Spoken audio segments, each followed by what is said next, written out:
अस्सलाम वालेकुम, मेरा नाम है नुमान। आप देख रहे हैं दी टेकहॉज, जिसके अंदर हम लोग डिस्कस करते हैं पाकिस्तान और दुनिया भर से आने वाली टेक न्यूज़ और अपडेट्स को। सबसे पहले बात करें आज की क्विक अपडेट की, तो हमारे चैनल के ऊपर जो टेक्नो के वायरलेस एयरफोन्स का गिव अवे चल रहा था उसको मैं कल इस वक्त तक अनाउंस कर दूंगा। तो अगर आप लोगों ने उसके अंदर अभी तक पार्टिसिपेट नहीं किया तो आपको मैं टेक्नो स्पार्क 7 प्रो के अनबॉक्सिंग वाली वीडियो का लिंक नीचे प्रोवाइड करूँगा।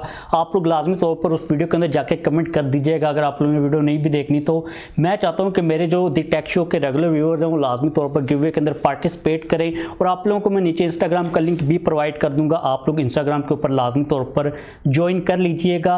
वैसे मैं कल इस टाइम इसलिए अनाउंस करूंगा ताकि जो लोग हैं इस एपिसोड को देख लें और गिव अवे के अंदर पार्टिसिपेट कर लें। आज की पहली अपडेट की हम लोग शुरुआत करते हैं एक अच्छी न्यूज़ के साथ। तो फाइनली Xiaomi के जनरल मैनेजर ने ये चीज़ इंडिकेट कर दी हुई है कि अगले साल के फर्स्ट हाफ के अंदर जो चिप्स की शॉर्टेज चल रही है वो काफ़ी हद तक ख़त्म हो जाएगी, जो कि काफ़ी एक अच्छी अपडेट है। आप लोगों को पता है कि जितनी भी टेक की इंडस्ट्री है, चाहे वो स्मार्टफोन्स की हो, कार्स की हो या फिर इलेक्ट्रॉनिक्स की, जो हमारी जनरल इलेक्ट्रॉनिक्स होती हैं, फ्रिज, एसी वगैरह, सारी की सारी इंडस्ट्री चिप्स की शॉर्टेज की वजह से स्ट्रगल कर रही है। तो होप्स हो कि नेक्स्ट ईयर के अंदर सारी जो चीज़ें हैं वो टोटली तौर पर स्टेबलाइज हो जाएंगी। अगली अपडेट की अगर हम लोग बात करें जो कि आ रही है सैमसंग के रिलेटेड, तो एक दफ़ा फिर से एक्सिनोस और जो स्नैपड्रैगन का पूरा एक पंगा वो स्टार्ट होने वाला है, क्योंकि अभी रिसेंटली जो S21 FE है वो गीक बेंच के ऊपर लिस्ट हुआ है और जो प्रोसेसर कहा जा रहा है वो स्नैपड्रैगन 888 है, जो कि पाकिस्तान के अंदर नहीं आएगा। पाकिस्तान के अंदर तो होपफुली जो एक्सिनोस, इसके लिए मैं तो कोई होपफुल तो नहीं हूँ, जो होपफुली का वर्ड है ये ठीक नहीं है, अनफॉर्चुनेटली का वर्ड जो ठीक है कि एक्सिनोस वाला ही वेरिएंट आएगा, जो कि काफ़ी अनफॉर्चुनेट न्यूज़ है। तो लेट्स सी कि सैमसंग भाई क्या करता है। लेकिन अगर आप लोग अच्छी सैमसंग की कोई budget value for money, budget तो नहीं है लेकिन जो जिसके अंदर में ज़्यादा वैल्यू फॉर मनी मिल रही हो, एक प्रीमियम मिड रेंज डिवाइस का वेट करे हो, तो this could be that device. बहुत जल्द मे बी अगस्त के अंदर सैमसंग इसको इंट्रोड्यूस करवा देगा, तो आप लोग वेट कर सकते हो अगर आप लोग इसका वेट कर रहे हो ऑलरेडी।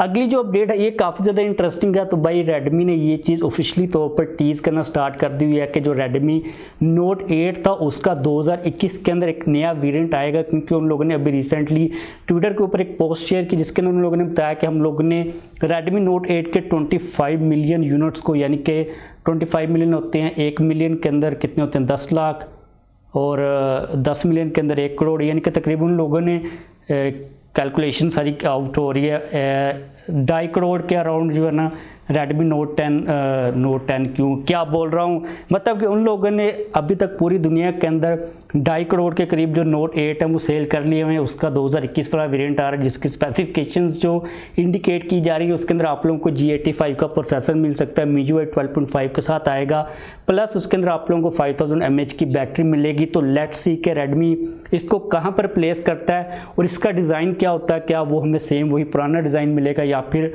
वैसा डिज़ाइन मिलेगा जो कि रेडमी की नोट 10 सीरीज़ के अंदर चल रहा है। आप लोगों को क्या लगता है कि रेडमी को 2021 के अंदर इस नाम को यूज़ करना चाहिए, रेडमी नोट 8 वाले को आगे 2021 लगा देंगे या फिर नहीं करना चाहिए? मुझे पर्सनली तौर पर लगता है कि बिल्कुल भी नहीं करना चाहिए, क्योंकि लोगों को काफ़ी ज़्यादा कन्फ्यूजन होगी।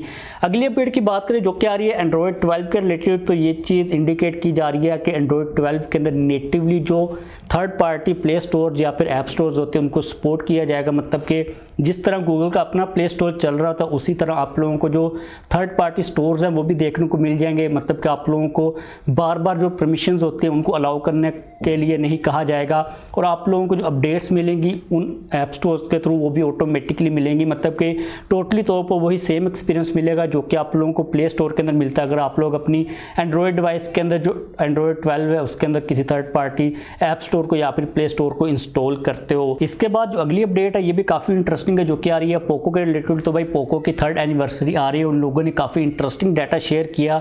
उन लोगों ने तकरीबन 3 सालों के अंदर 17.5 मिलियन टोटल पोको के डिवाइसेस को सेल किया, जो कि काफ़ी एक अच्छा नंबर है। अगर हम बात करते हैं M3 की, तो उन लोगों ने M3 को अंडर 7 मंथ, मतलब कि 7 महीनों से कम अरसे के अंदर 3.2 मिलियन यूनिट्स को सेल किया। इसके अलावा F3 और X3 प्रो को 2 मिलियन से ज़्यादा सेल किया गया 2 महीनों के कम टाइम के अंदर, जो कि काफ़ी अच्छी प्रोग्रेस है। और Xiaomi ने जो डिसीजन लिया था पोको को as a separate brand launch करने का, वो काफ़ी ज़्यादा सक्सेसफुल चल रहा है, क्योंकि इस तरह सीन ही होता है कि जो डिफरेंट स्मार्टफोन्स होते हैं वो डिफरेंट प्राइस सेगमेंट को कवर कर लेते हैं, जो कि स्ट्रेटजी काफ़ी ज़्यादा अच्छी है, जो कि सैमसंग भी यही काम करता है। लेकिन वो क्या करते हैं कि सीरीज़ का नाम दे देते हैं, जैसे एम सीरीज़ होगी, एफ सीरीज़ होगी, लेकिन Xiaomi ने जो काम किया उन लोगों ने जो ब्रांड है वही डिफरेंट कर दी हुई है, जो कि काफ़ी एक अच्छा स्टेप है, ताकि जो लोगों का माइंडसेट होता है, आप लोगों ने जो अटेंशन ग्रैब करनी होती है लोगों की, वो आप डिफरेंट एंगल से कर सकते हो। मतलब कि आपके साथ जो आपके पास जो प्लेइंग का पूरा एक फील्ड होता है वो काफ़ी ज़्यादा ब्रॉडर हो जाता है। तो मुझे लगता है कि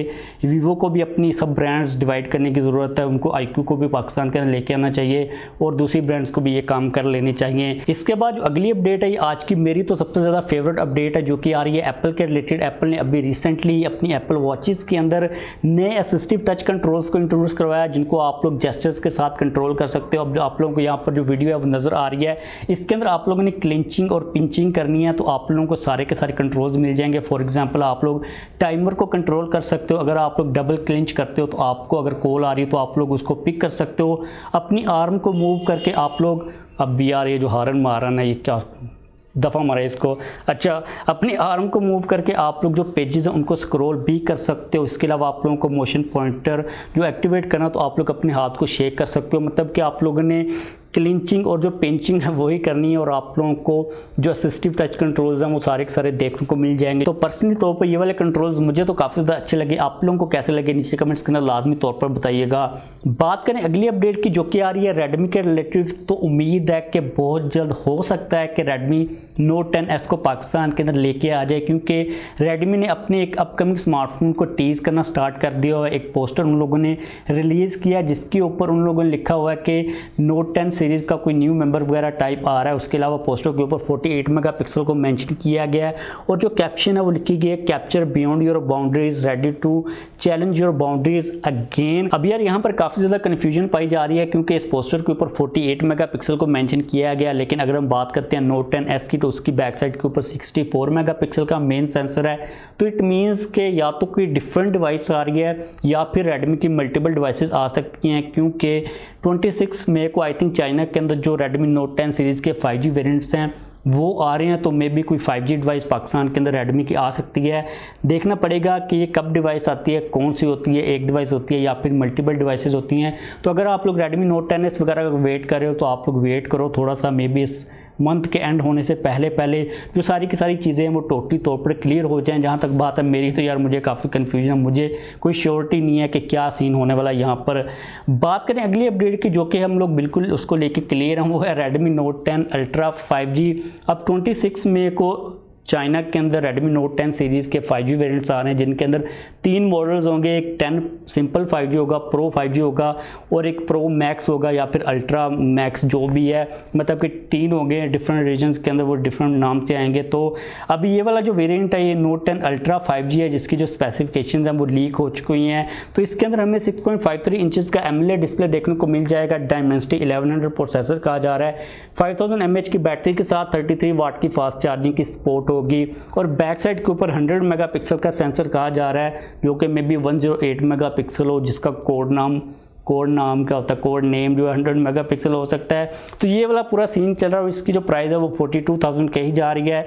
तो काफ़ी कन्फ्यूजन चल रही है, मैं काफ़ी कन्फ्यूज हूँ, कोई क्लैरिटी नहीं है कि कौन सा फ़ोन कहाँ पर किस नाम के साथ आएगा। पोको M3 प्रो ने भी आना है, रेडमी की भी कोई डिवाइस आ रही है, चाइना के अंदर डिफरेंट लॉन्चमेंट हो रहा है, दुबई के अंदर कोई और अनबॉक्सिंग आ रही हैं। तो देखते हैं कि भाई क्या सीन बनता है। तो हम लोग इसको इतना खास डिस्कस करेंगे नहीं, मैं अपनी कोई ओपिनियन नहीं दूंगा जब तक पाकिस्तान के अंदर भाई कोई डिवाइस नहीं आती, पाकिस्तान के जो पेजेस हैं Xiaomi के वो कोई अनाउंसमेंट नहीं करते, तब तक मैं अपनी कोई प्रेडिक्शन नहीं दूंगा। और इन सारी न्यूज़ को हम लोग as a international global news ही डिस्कस कर रहे होंगे। तो बस आज के लिए हमारे पास ये टेक न्यूज़ और अपडेट्स आ रही थी। अगर आप लोगों ने गिवे के अंदर पार्टिसिपेट नहीं किया, इंस्टाग्राम के ऊपर फॉलो नहीं किया, तो लाजमी तौर पर कर लीजिएगा।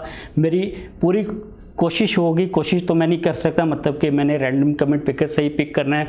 मेरी पूरी विश होगी कि जो गिवे का विनर हो हमारा दी टेक शो का कोई रेगुलर व्यूअर ही हो, तो उसको भी मतलब कि खुशी हो, ज़्यादा खुशी हो। तो बस मेरी बातें ख़त्म हो चुकी हैं। आप लोग लिंक शिंक देख लीजिएगा। चैनल पर लाइक नहीं किया तो लाइक कर दीजिएगा, चैनल को सब्सक्राइब नहीं किया तो चैनल को भी सब्सक्राइब कर लीजिएगा।